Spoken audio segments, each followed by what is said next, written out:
সারাদিন তো ঘরে বসেই থাকো, যাও বাজারটা করে নিয়ে আসো তো। হ্যাঁ মা যাচ্ছি। টাকা আছে তো নাকি দেবো? কম টাকায় আবার পচা জিনিস নিয়ে আইসো না। চলো বাড়ি চলো। কেন, তুমি না বললে এখানে কয়েকদিন থাকবে?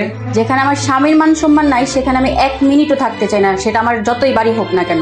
চলো বাসায় চলো। শোন মা, মা বাবার চাইতে আপন কেউ হয় না।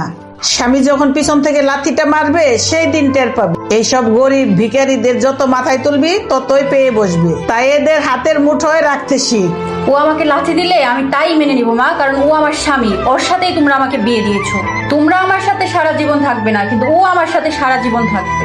আর যে আমার সাথে সারা জীবন থাকবে তার যেখানে মান সম্মান নেই আমি সেখানে থাকবো না। ও তো বসেই ছিল, ওকে ভালোভাবে বলতে পারতে, যাও বাবা বাজারটা করে নিয়ে আসো। তুমি যেভাবে বলছো সেখানে ওকে অপমান করা হয়েছে, আর ওকে যেখানে অপমান করা হবে সেখানে আমি থাকবো না। চলো, আমরা এই বাড়িতে আর 1 মুহূর্তও থাকবো না। চলো। জামাই গরিব হলে আপ্যায়ন কম, কথা বেশি শুনতে হয়। কিন্তু বিয়ে হলো দুটি পরিবারের মধ্যে সম্পর্ক, তাই শাশুড়িদের বৌমাকে অথবা জামাইকে সম্মান করা উচিত এবং ভালোবাসা দেওয়া উচিত।